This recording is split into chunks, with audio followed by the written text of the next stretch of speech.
Gloria. Merci beaucoup. Alors, j'ai 3 annonces à vous faire.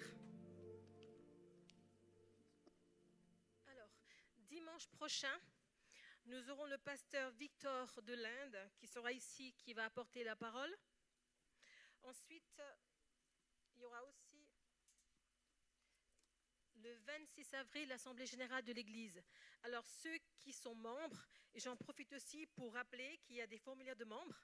Si vous voulez être membre de l'Église, alors contactez Jérémy ou Sydney, je ne sais pas qui, si vous voulez. Alors, pour participer, en général, il faut être membre de l'Église. Alors, c'est le dimanche 26 avril.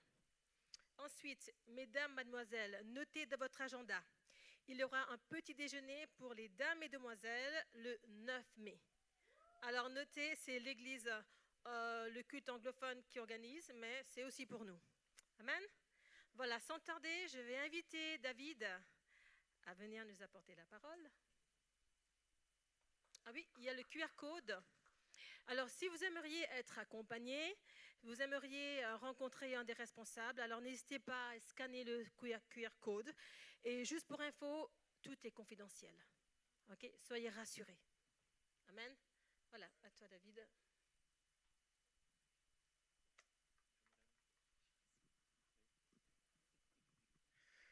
Bonsoir à tous. J'espère que vous allez tous bien aujourd'hui. Oui? Tout ça, désolé.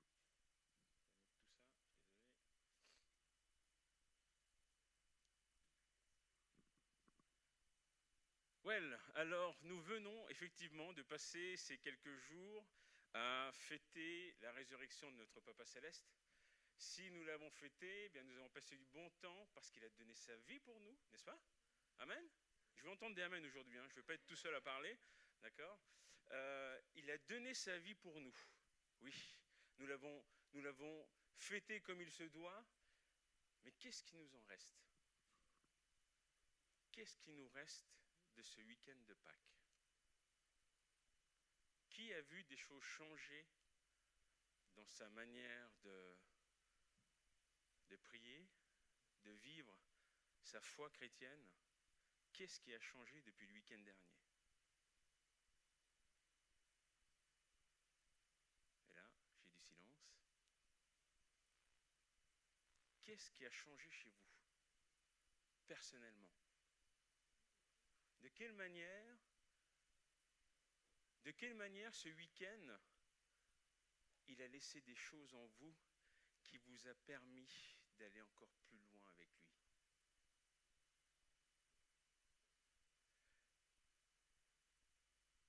J'ai envie d'aller plus loin maintenant. Le thème de mon prêche aujourd'hui, c'est « Qui est Jésus pour toi ?»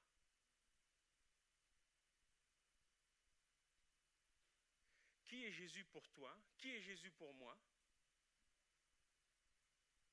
C'est une bonne question. J'ai beaucoup de réponses. Ah, Seigneur,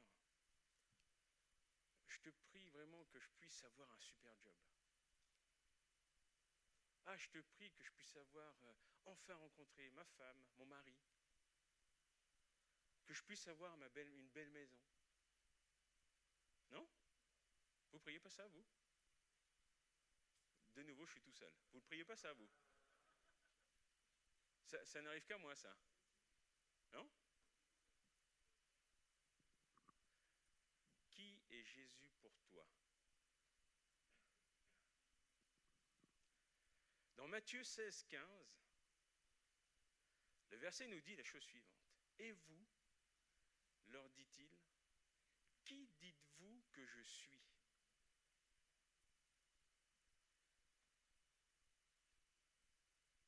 Qui dites-vous que je suis? Alors je repose ma question. Qui est Jésus pour toi?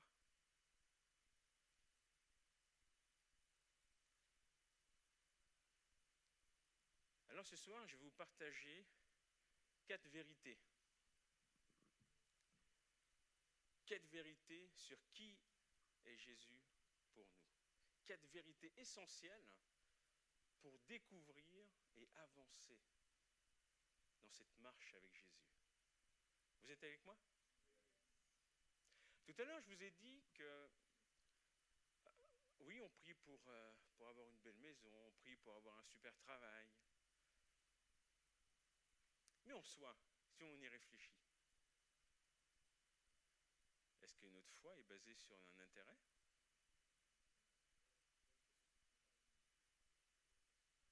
Est-ce que notre foi est basée sur un intérêt?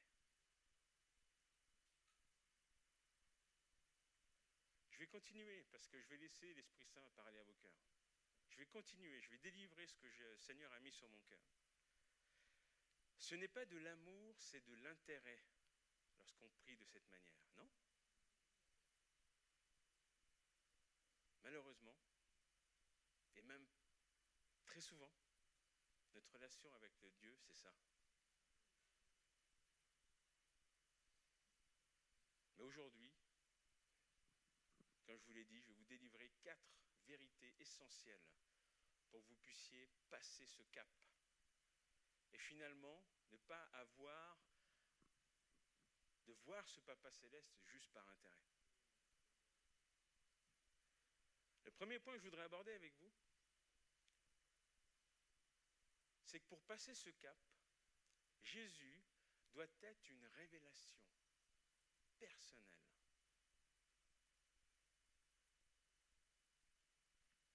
Vous comprenez? Vous me suivez là? Qu'est-ce que veut dire ce point? Jésus doit être une révélation personnelle. Ça veut dire quoi? Ça veut dire que si je veux avancer, il faut que Pasteur Jérémie a vraiment reçu vraiment quelque chose de fort du Seigneur, pour lui ou pour moi? Il l'a reçu pour qui? Comment? N'ayez pas peur, hein? C'est interactif aujourd'hui. L'objectif... Non, non, il l'a reçu pour lui. Ne vivons pas notre vie spirituelle au travers de Pasteur Jérémie.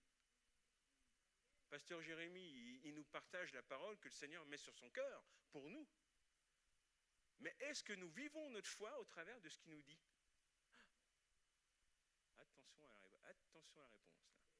Est-ce que nous vivons notre foi au travers de ce qu'il nous dit? Faites bien la distinction entre ce que le Seigneur met sur son cœur à nous délivrer et à ce qu'il vit pour lui. C'est la même chose pour nous. Je vous le rappelle, hein, pour vraiment clarifier les choses, que ce soit moi, Jérémie, Julien, peu importe, toutes les personnes qui passent ici. Alors, on n'est pas mieux que vous. Mais 2, ça ne veut pas dire parce qu'on vous partage la parole qu'on est... nous, on n'a rien à nous reprocher, tout est clair, tout est nickel. Nous sommes ensemble. Si nous avons cette opportunité régulièrement de pouvoir vous partager ce que le Seigneur met sur nos cœurs, il y a une raison, c'est parce que nous avons chacun un amour de disciple. Vous me suivez? Dans Matthieu 16, 17, Simon-Pierre répondit, « Tu es le Christ, le Fils du Dieu vivant. » Jésus, reprenant la parole, lui dit, « Tu es heureux, Simon, fils de Jonas, car ce ne sont pas la chair et le sang qui t'ont révélé cela, mais c'est mon Père qui est dans les cieux. » Qu'est-ce qu'il veut dire dans ce verset? Qui lui a révélé cela? Merci Rebecca. On est d'accord ou pas? Alors, vous, nous, moi, qui m'a révélé? Qui m'a révélé que, et surtout m'a fait grandir l'amour que j'ai pour le Seigneur? C'est qui? Merci Rebecca. Il n'y a que Rebecca ce soir. Qui a le Saint-Esprit? Vous tous. Donc, pour cette première partie, Jésus doit être une révélation personnelle. Nous avons tous cette opportunité de pouvoir être à l'écoute de l'Esprit Saint pour qu'il nous révèle si ce n'est pas encore fait. J'insiste sur le fait que ce premier point, que Jésus doit nous être révélé personnellement, d'accord? Ok, nous avons pris notre baptême. Ok, nous avons reçu l'Esprit Saint, oui? Et qu'est-ce qu'on fait après? qu'est-ce qu'on fait après? Ah, on règne, Samy. Oui, on peut régner sur quoi? Amen. Donc, sur notre corps. On est d'accord avec moi? Tout le monde est d'accord avec moi? Vous me suivez ou pas? Et il n'y a que Samy qui... Si? Rebecca, ouais. Je continue. Jésus, c'est pas parce que nous avons reçu l'Esprit Saint que ça y est. Le dimanche, je vais à l'église, je passe ma semaine, je reviens le dimanche, je vois mes copains, mes copines de l'église, je suis chrétien, tout va bien. Est-ce que je m'arrête là? Non. Jésus doit être révélé personnellement. Et j'ai envie de vous dire, allez plus loin, allez chercher. J'ai envie d'utiliser ce terme. Allez chercher votre premier amour. Parce qu'à un moment donné de votre vie, le Seigneur vous a touché. Si vous êtes assis sur ce siège, oui, depuis le sein de votre maman, le Seigneur avait un plan pour vous. Il a fallu du temps pour arriver jusque-là, mais aujourd'hui vous l'êtes. Vous l'êtes. C'est-à-dire que le Seigneur a fait tout le chemin, tout ce qu'il a prévu pour vous, depuis le sein de votre maman, jusqu'à aujourd'hui, vous êtes là devant moi. Il a tout fait pour que vous puissiez avoir tous les éléments pour maintenant travailler. Maintenant, vous devez piocher. Maintenant, vous devez chercher, fouiller et toucher, aller chercher ce que l'Esprit Saint vous a livré au moment où vous avez donné votre vie au Seigneur. Parce que tout le plan que le Seigneur a pour vous, vous a été livré. Hein. Il est livré, vous avez le package. Non, vous n'êtes pas d'accord avec moi? Alors maintenant, qu'est-ce que nous devons faire?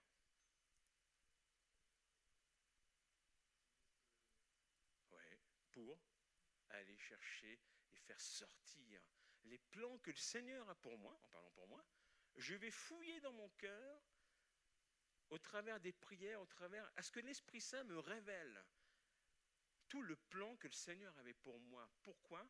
Pourquoi je dis fouiller et le tirer jusqu'à qu'il arrive là? Et pourquoi faut qu'il arrive là? Comment? Eh oui. On est d'accord ou pas? Comment? Ah, elle a dit, une fois que ça arrive là, c'est pour le mettre en action. Oui? C'est clair. Jésus veut que nous travaillions, veut que nous faisions maintenant notre partie. Croisée. Il ne veut pas que nous vivons avec la foi de nos parents, avec la foi de Pasteur Jérémie, avec la foi de l'Église.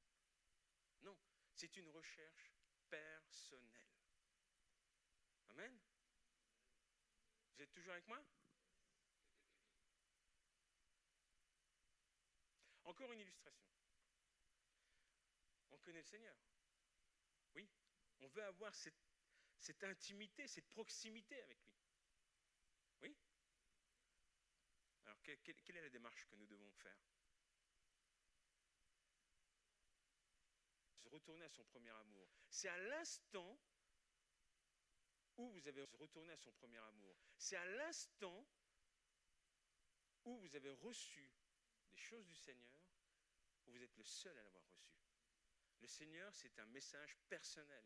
Il a mis avec son sceau, voilà, je t'ai mis en place, je suis allé te chercher là où tu étais, je t'ai mis là, maintenant que j'ai livré tout ce qu'il y avait en toi, maintenant je mets un sceau.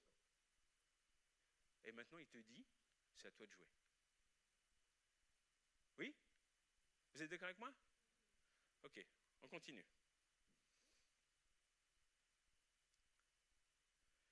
Deuxième point, deuxième vérité. Jésus doit rester Dieu, oui, ben même quand il ne fait rien.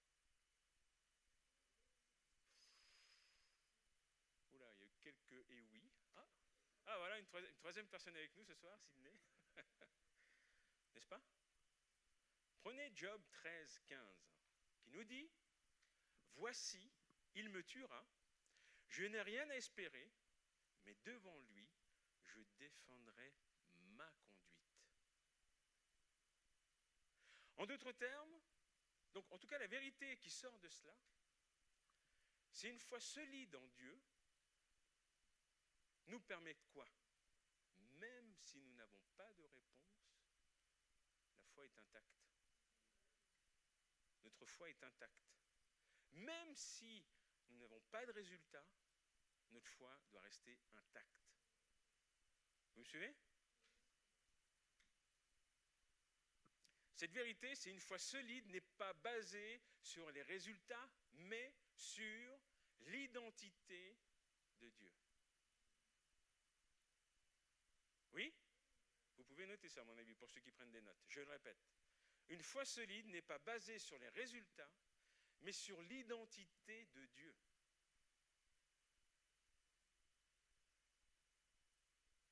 Seigneur, nous désirons te suivre malgré tout.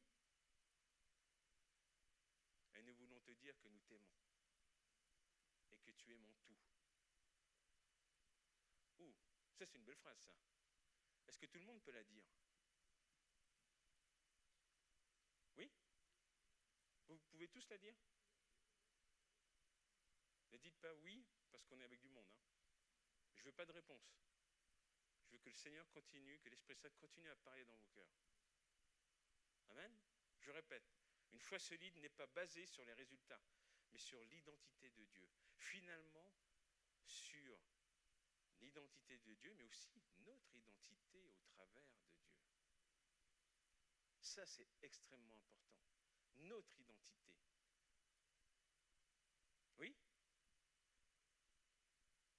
Si je dois faire une petite illustration, ça c'est comme ceux qui sont parents, qui ont des enfants plus ou moins âgés.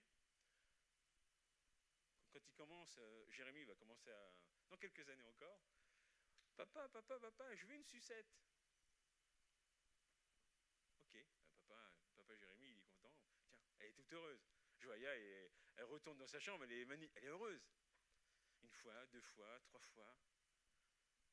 « Papa, je veux une sucette. » Ah ben non, Joya. Je t'en ai déjà donné 3. Oh, papa, t'es méchant. Oh, papa, mais pourquoi c'est toi mon papa? On peut avoir une tonne de retour de cette manière. Oui, non? Vous avez jamais entendu parler de ça? Si? Oui? Ah, on n'est pas dans la bonne famille, on n'est pas ci, on n'est pas ça. Pourquoi? Parce qu'on a dit non. Moi, je rejoins quand même sur la parole, que ton non soit un non, que oui soit oui. Hein. Oui?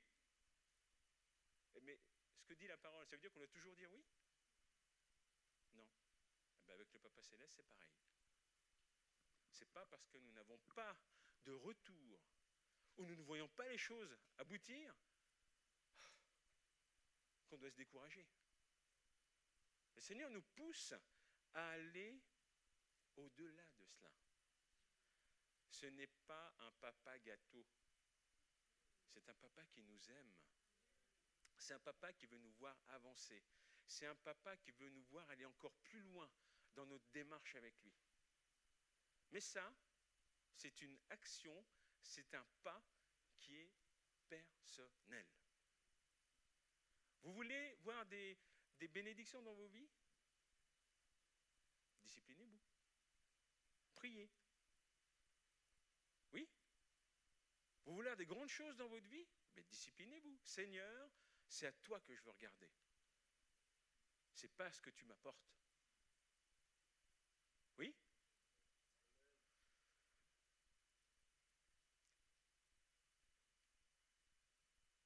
Trois questions que j'avais notées. Qui est Jésus pour toi?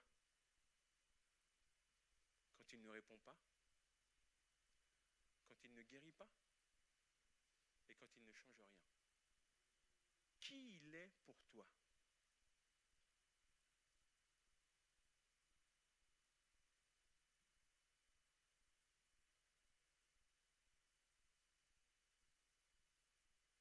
S'il ne fait rien, est-il encore tout pour toi? C'est facile, hein? Moi je suis là, ça fait quelques jours que ça me travaille, mais ce que je veux vous délivrer, c'est réellement, quand on n'a pas de réponse, quand il n'y a pas, qu'on ne sent pas de retour de sa part sur des choses que nous voulons, réellement, quelle est notre position? Ce que le Seigneur veut vous dire ce soir, c'est regardez à moi. Le verset qui nous dit, fais de l'Éternel tes délices et te donnera ce que ton cœur désire. Ne faites pas l'inverse. Ne demande pas des choses, des bénédictions, et puis le reste, on verra. Je parle à quelqu'un ce soir? Alléluia.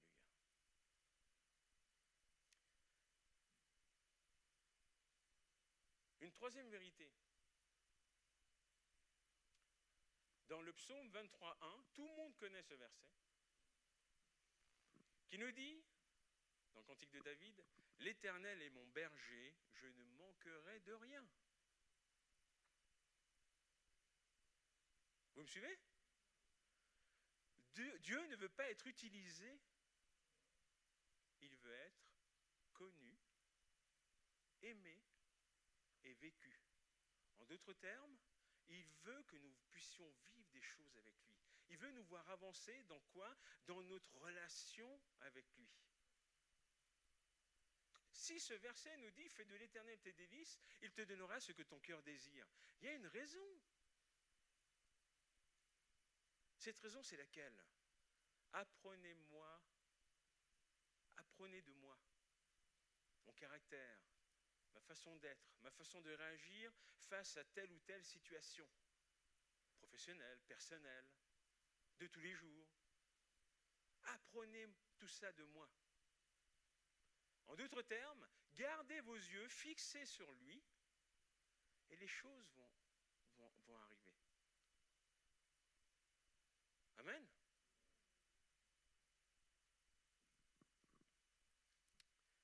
Alléluia.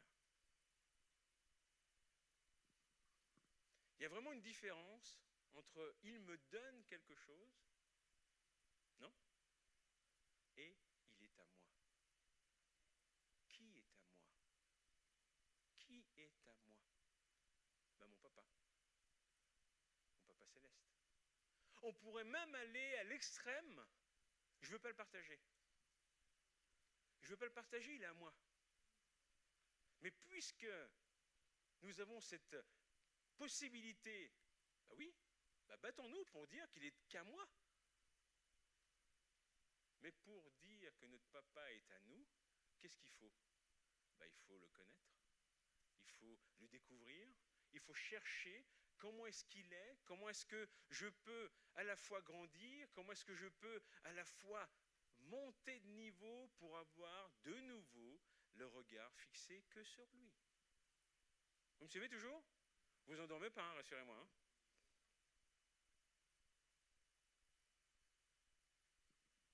Alléluia. Dieu ne veut pas seulement faire quelque chose pour toi, il veut être quelqu'un pour toi. Il veut être quelqu'un pour toi. Oui? Si nous reprenons, la première vérité, c'était laquelle? Merci Mélanie, une cinquième qui est présente. Jésus doit être une révélation personnelle. Gardons ça en tête. Le point 2.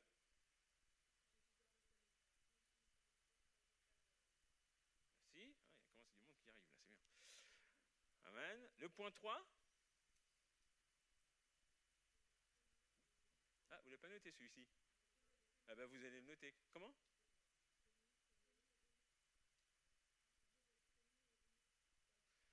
Jésus doit être une relation, pas une utilité. Ok? Vous avez les trois maintenant, c'est sûr. On peut aborder le quatrième.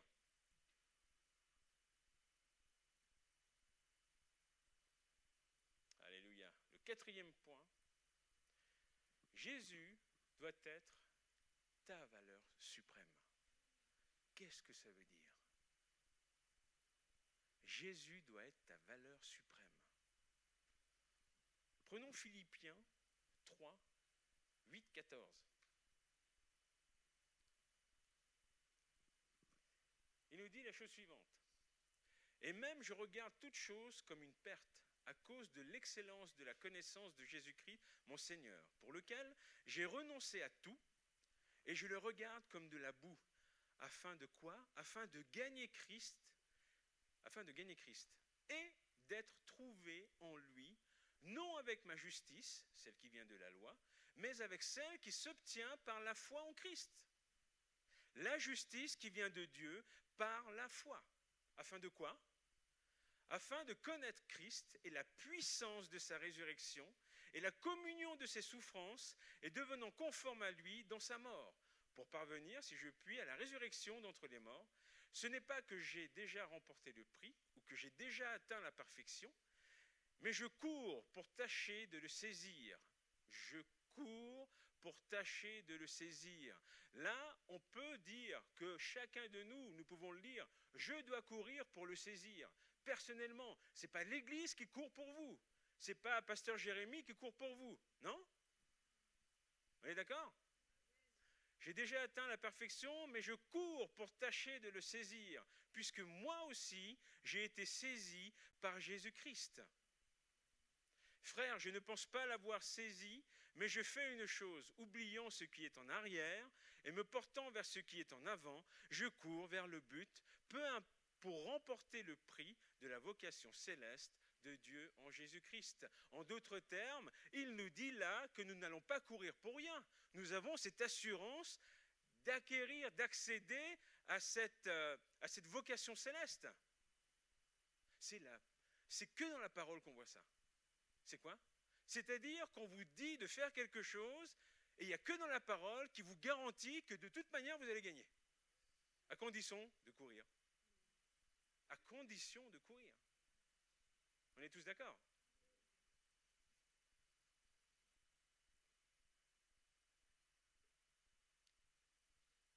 Jésus n'est pas un atout à ta vie.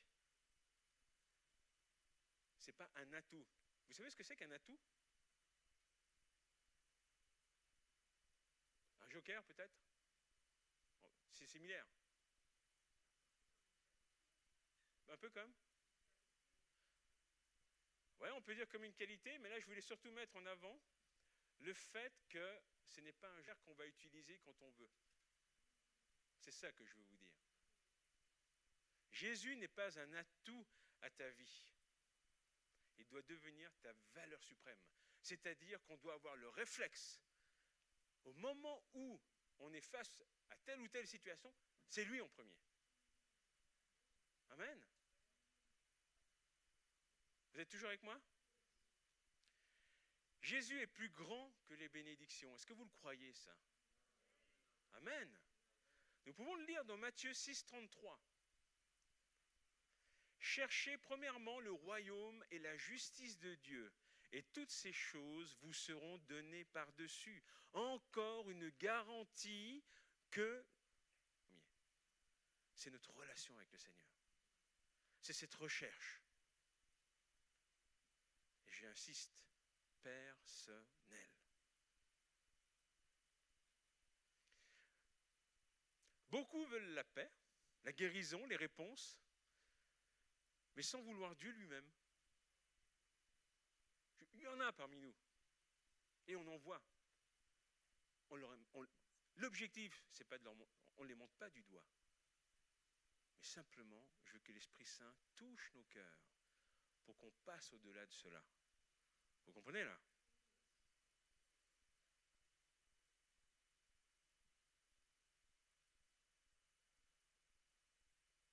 Je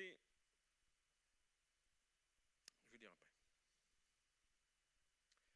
Donc là, je vous ai dit en premier, donc, Jésus est plus grand que les bénédictions. Jésus est plus grand que le succès. Il n'y a qu'un seul amen là. Jésus est plus grand que le succès. Est-ce que d'être devant, assis là, est-ce que d'avoir de magnifiques revenus, d'avoir une grande maison, finalement de montrer du succès,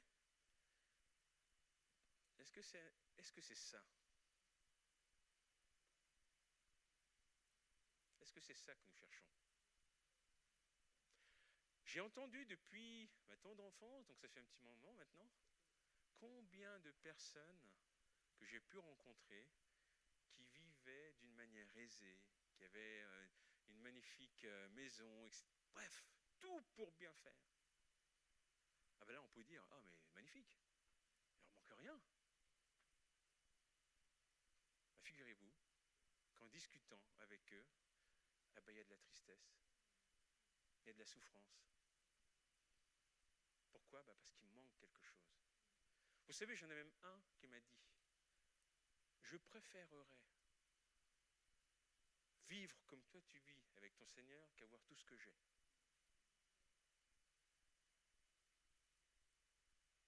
D'en arriver là, il faut comprendre, hein, il faut comprendre l'image. Il préférerait vivre la vie que je mène par rapport à ce que lui vivait.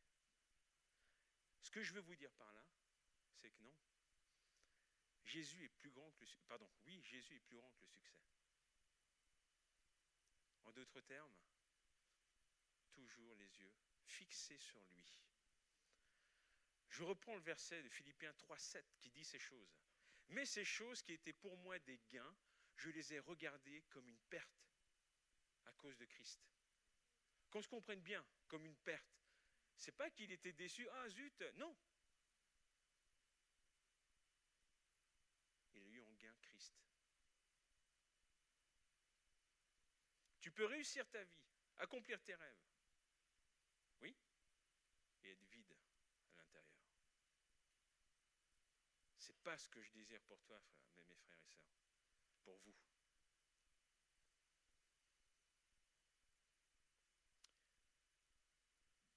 Petit 3, Jésus est plus grand que tout. Psaume 73, 25, qui nous dit, quel autre ai-je au ciel que toi? Et sur la terre, je ne prends plaisir qu'en toi. Tout peut disparaître, mais Jésus me suffit. Amen. Amen. Alléluia.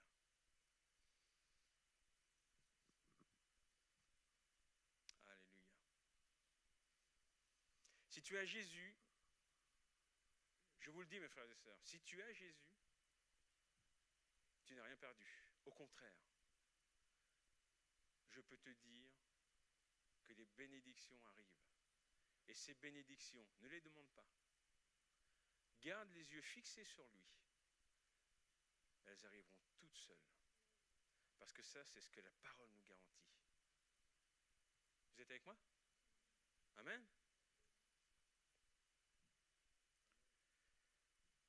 Alléluia.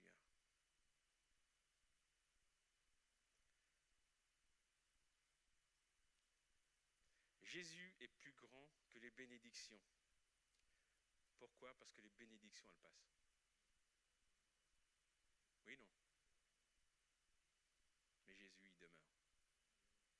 Jésus est plus grand que le succès.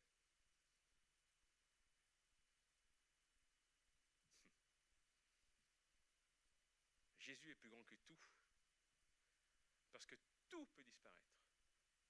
La seule chose qui doit rester, c'est... Et là, j'aurais dû entendre un Jésus de partout. Là. Mais non, vous êtes endormis. Mais tout ce que j'espère, c'est que l'Esprit Saint continue à parler à vos cœurs.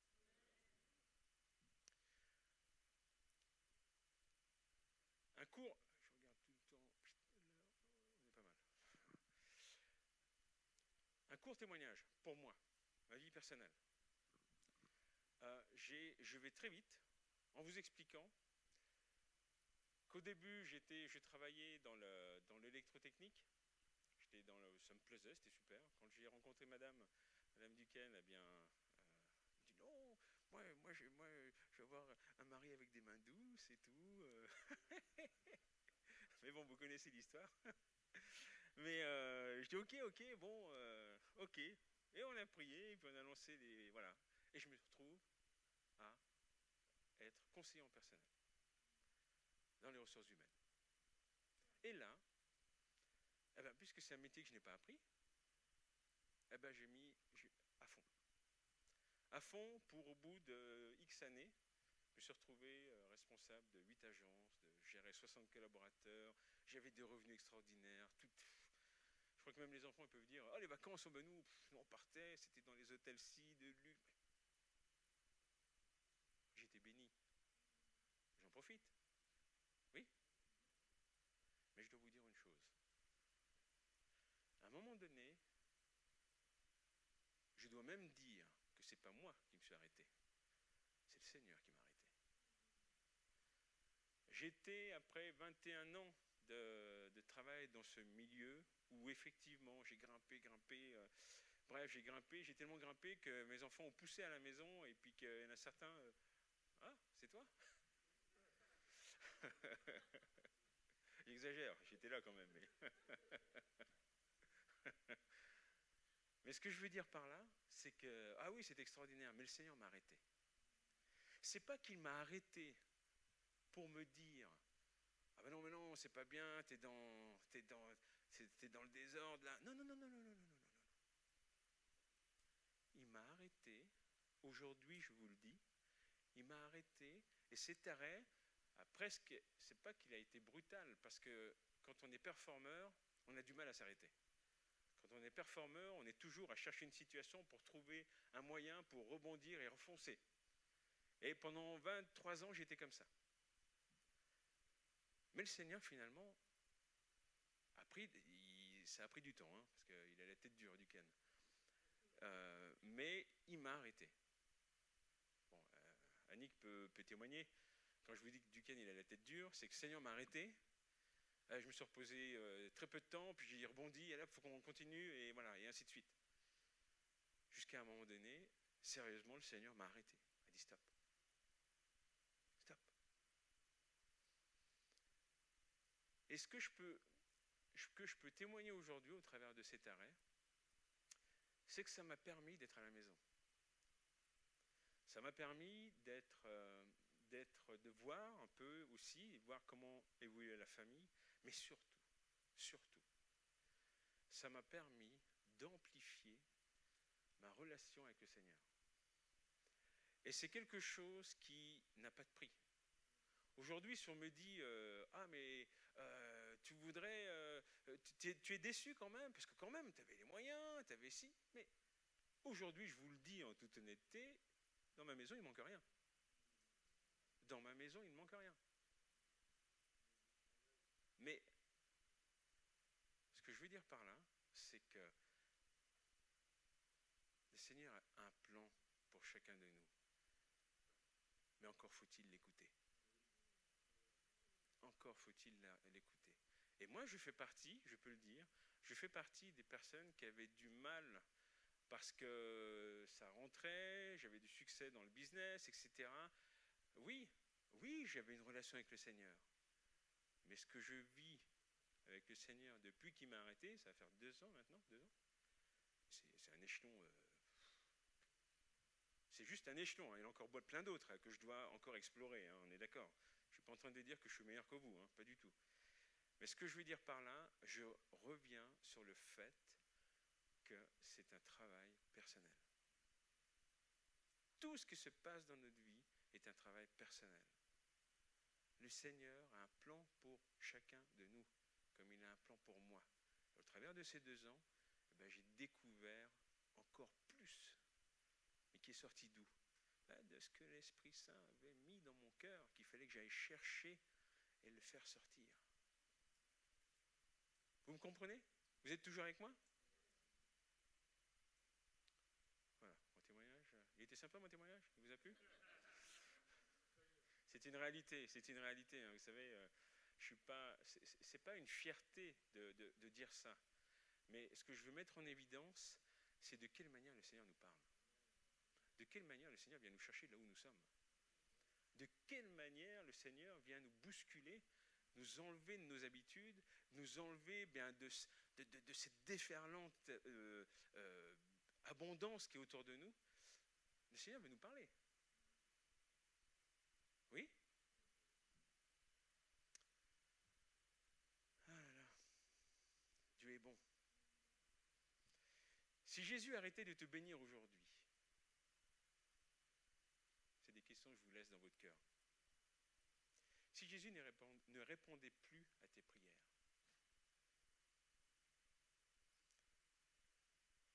si Jésus ne faisait plus rien, qui serait-il pour toi? Répondez pas à la question, laissez l'Esprit Saint vous parler. Qui serait-il pour toi?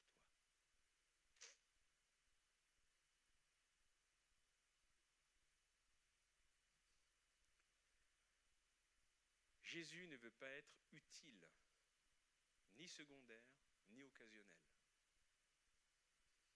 Il veut être ton Seigneur.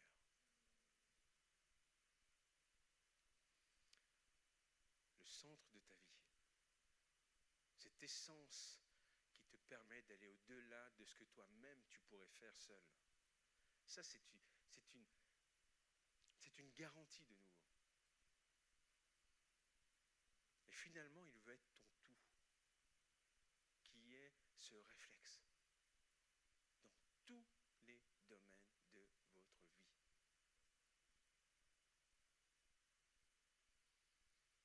Alors je vous repose cette question. Qui est Jésus pour toi?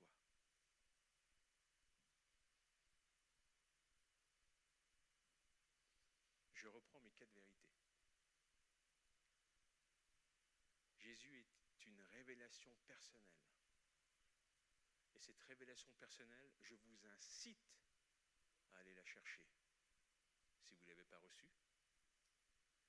Et je vous incite à aller à votre premier amour si vous l'avez reçu. Parce que la réponse à ce que vous vous dites, à ce que l'Esprit Saint est en train de vous parler, elle est là. Elle est là. Rappelez-vous, je vous l'ai dit tout à l'heure, vous avez été livré avec le package complet. Maintenant, c'est à vous d'agir.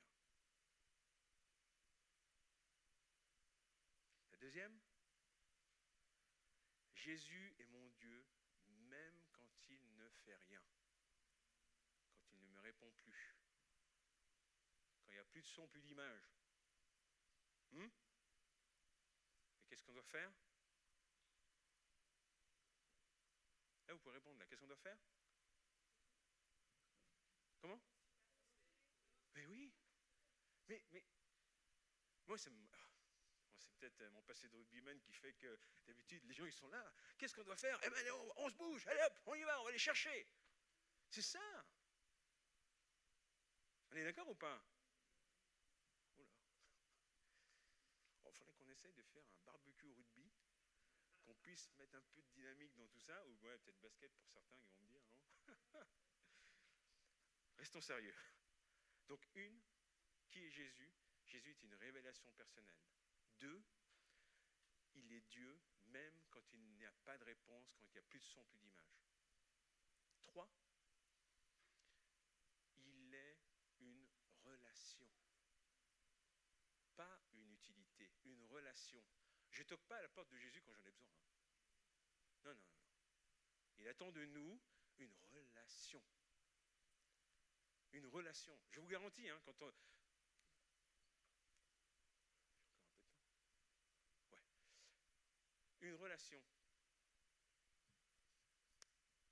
Le meilleur exemple, c'est ça. J'ai rencontré ma femme en 2002. Ça fait 24 ans. Voilà, bravo, Duquesne. Madame Duquesne aussi. 24 ans que je connais ma femme. Oui? Est-ce que vous pensez que si je la voyais une fois par mois, pendant ces 24 ans, on aurait une vraie relation? Annick connaîtrait mes défauts. Il y en a? Ah non, il n'y en a pas. Les filles, vous l'avez tous entendu, hein? Non, j'en ai, soyons sérieux. Et comme moi, je ne pourrais pas non plus connaître ces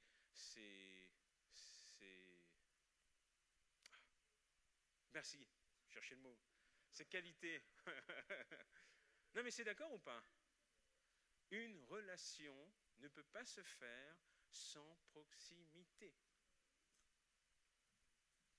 Oui? Vous êtes d'accord, les jeunes, là? Comprenez bien, enregistrer ça, une relation ne peut pas se faire à distance. Une proximité permet de quoi? Permet d'avoir ce réflexe. Moi, quand j'ai quelque chose qui joue pas, ou je me sens pas bien, ah Nick, voilà, il y a eu ci, il y a eu ça, et elle est là. Attends, mon David, non, t'inquiète pas, il y aura ça, on va faire comme ça. C'est instantané. Hop, 2 minutes après, je me sens bien. Oui? Vice versa. Hein. Eh bien, avec le Seigneur, c'est pareil. Avec le Seigneur, c'est pareil. Il nous donne cette possibilité. Vous avez vu l'épaisseur de cette Bible? Alors, je vous garantis qu'il y en a des réponses là-dedans. Je dis bien des réponses, hein. Je ne dis pas des questions, il y a des réponses là-dedans. Mais encore faut-il aller les chercher. Ok? Le Seigneur, 3. Qui est Jésus pour moi? C'est une relation. Et enfin, 4. Qui est Jésus pour moi? Il est ma valeur suprême. Ce n'est pas un joker, ce n'est pas un atout. C'est lui en premier. Vous voulez voir votre vie changer? C'est lui en premier. Amen. Vous voulez voir des miracles et des prodiges? C'est lui en premier. Ce n'est pas vos miracles et des prodiges, c'est lui en premier. Vous voulez avoir du succès dans le travail, où vous êtes, à l'école? C'est lui en premier. C'est le seul accès. Il y a une chose qui est garantie. On a plus de chances à ce que le Seigneur nous bénisse en gardant les yeux fixés sur lui qu'en cherchant les bénédictions. Vous savez pourquoi? Parce qu'en cherchant les bénédictions, on est comme ça. Hop, on chope une bénédiction. Et on s'arrête, on est content. Mais quand on a le regard fixé sur lui, on est comme ça, mais la bénédiction qui est là, on ne la voit pas. On ne la voit pas. Jusqu'à un moment donné, on voit la grande bénédiction qui est derrière. Ça veut dire, en ayant les regards fixés comme ça, bénédiction, oui, le Seigneur nous aime, il m'a quand même béni. Mais quand on a le regard fixé sur lui, il n'y a pas de mesure. Vous voyez ce que je veux dire? Vous êtes d'accord avec moi? Donc l'objectif ce soir, c'est quoi? Après ce soir, c'est de... c'est toujours pareil, hein. Il n'y a pas encore l'équipe de rugby là. Hein. Gardez les yeux fixés sur lui. Je répète, qui est Jésus pour toi? Une révélation personnelle. 1. Jésus est Dieu, même quand il ne fait rien. Amen. 3. Jésus est une relation. Ok? Et enfin 4, c'est une valeur suprême.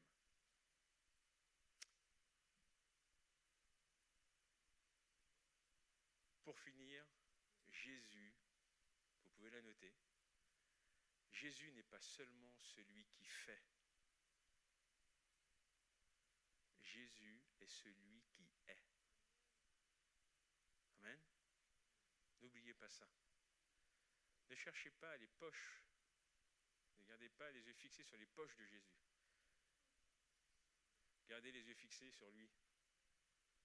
Sur cette relation que je veux construire, sur cet homme que je veux suivre, cet homme que je veux apprendre à connaître. Et après, ça arrive. Amen. Et maintenant, c'est ce que je veux laisser sur votre cœur. Qui est Jésus pour toi?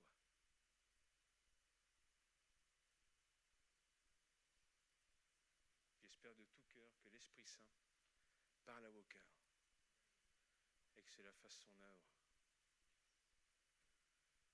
Je la répète, qui est Jésus pour toi? Non pas qu'est-ce qu'il peut faire pour moi. C'est pas ça, hein? c'est qui est Jésus pour moi. Amen. Je vous remercie. Je vous remercie pour votre écoute. Je prie vraiment que l'Esprit Saint puisse continuer à vous secouer, qu'on puisse avoir des appels, les gars. Ah oui, je voudrais qu'on prie pour ça. Je veux apprendre à lever mon regard. Ah, ça serait extraordinaire. Ah, Jérémie. Amen. Je vous le rappelle, le QR code qu'on vous remettra à la fin. C'est pour ça aussi. Merci. Merci David pour ton message. Vous savez, Église, parfois on vit au bénéfice de la foi des autres, de la foi de nos parents, de nos amis, des pasteurs. Et c'est une bonne chose de vivre au travers de la foi des autres. Mais à un moment donné, il faut se positionner. À un moment donné, le Seigneur désire que tu ne vives plus une foi par procuration, mais une relation personnelle avec lui. Tout à l'heure, le moment de louange a commencé par cette remarque de Victoria. Parmi nous, certaines personnes ont le cœur sec. Et David a posé cette question. Qui est Jésus pour toi? Une question qui reste en suspens, une question auquel nous sommes tous ce soir invités à réfléchir, à méditer. Tu peux poser cette question au Seigneur. Seigneur, montre-moi qui tu es. Et comme je disais, on peut être au bénéfice de la foi et de la grâce des autres. Mais à un moment donné, il faut se positionner. Alors j'aimerais juste lire une toute petite histoire de l'Ancien Testament qui nous parle de ça. Est-ce que tu peux mettre en Genèse 26, verset 15 ? Et on ira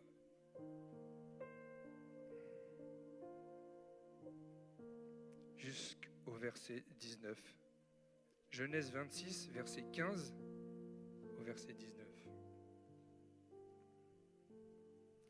Et tous les puits que les serviteurs d'Abraham avaient creusés, les Philistins les bouchèrent et les remplirent de terre. Et Abimélec, le roi des Philistins, dit à Isaac, « Va-t'en, car tu es beaucoup plus puissant que nous. » Et Isaac partit de là et campa dans la vallée de Guérar et y habita. Et Isaac recreusa les puits d'eau qu'on avait creusés au jour d'Abraham, son père, et que les Philistins avaient bouchés après la mort d'Abraham. Et il leur donna les noms, selon les noms que son père leur avait donnés. Et les serviteurs d'Isaac creusèrent dans la vallée et ils y trouvèrent un puits d'eau vive. Amen. Vois-tu, peut-être que dans ta vie, tes parents ont creusé des puits. Tes amis ont creusé des puits. Tes pasteurs ont creusé des puits. Et tu as été au bénéfice pendant des années de cette eau vive. Mais les années passent. Les années passent. Et si tu ne fais rien, ces puits se bouchent. Ces puits se bouchent. Alors ce soir, le message qu'on a eu, le moment qu'on a eu, c'est une invitation du Seigneur pour chacun d'entre nous à recreuser ces puits. À recreuser ces puits et retrouver cette eau vive. Retrouver une relation personnelle avec le Seigneur. Retrouvons une relation. Ça passe par notamment chercher ça dans sa parole, la vivre, la mettre en pratique. Passer du temps avec lui dans la prière. Passer du temps dans l'adoration. Et puis chaque jour, être prêt pour vivre des choses incroyables avec le Seigneur. Alors Église, soyez bénis.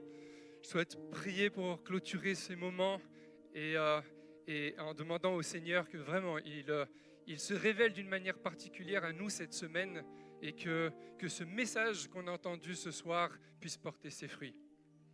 Merci Seigneur pour ce message que que tu nous as délivrés au travers de la bouche de ton serviteur David. Merci Seigneur parce que tu nous as rappelé cette question. Qui dites-vous que je suis? Oui Seigneur, tu nous poses cette question ce soir. Et Seigneur, nous sommes là, nous voulons plus de toi. Seigneur, ce soir, nous désirons répondre comme Pierre a répondu. Seigneur, tu es le Christ, le Fils du Dieu vivant. Seigneur, à cette question, nous voulons pouvoir davantage trouver des réponses au travers de ce qu'on a vécu personnellement avec toi. Seigneur, nous ne voulons pas vivre au travers de la foi de quelqu'un d'autre, mais nous voulons réellement vivre une relation avec toi, Seigneur. Et que de cette relation naisse une confiance qui chaque jour s'approfondit. Que de cette relation avec toi puisse naître une foi grandie. Que de cette relation avec toi, Seigneur, on puisse chaque jour vivre des choses incroyables, Seigneur, et être des puissants et fidèles témoins autour de nous. Oui, Seigneur, comme ces jeunes chrétiens de l'église de Thessalonique qui avaient quitté les idoles, qui te servaient et qui attendaient ton retour, Seigneur, nous voulons nous accrocher à toi aussi, Seigneur, pour pouvoir vivre pleinement ce que ta parole nous enseigne. Alors, Seigneur, je te prie pour nous tous ce soir, que cette semaine se passe sous ton regard, que nous puissions avoir nos lots d'encouragement, Seigneur. Seigneur, tu vois toutes les personnes ce soir qui sont là et qui au fond d'eux s'ouvrent, qui au fond d'eux ont ces questions, c'est pourquoi, c'est vide, ce sec dont on a parlé tout à l'heure. Mais Seigneur, ce soir, nous voulons revenir à toi, nous voulons recreuser les puits qui autrefois peut-être nous ont été enseignés et nous voulons vivre à nouveau cette eau vive avec toi. Nous voulons que ça soit une réalité dans notre vie. Seigneur, que cette semaine soit une semaine qui nous transforme, Seigneur. Que cette semaine, ça soit une semaine où on puisse vraiment vivre ta présence d'une manière concrète. Seigneur, nous ne voulons pas intellectualiser ta parole, mais nous voulons la vivre pleinement. Nous voulons la vivre, Seigneur, et pouvoir dire que tu es, oui, notre Seigneur, notre Sauveur, notre bon berger, celui en qui nous pouvons nous confier à chaque moment de notre vie. Et c'est en ton nom que nous avons prié. Amen.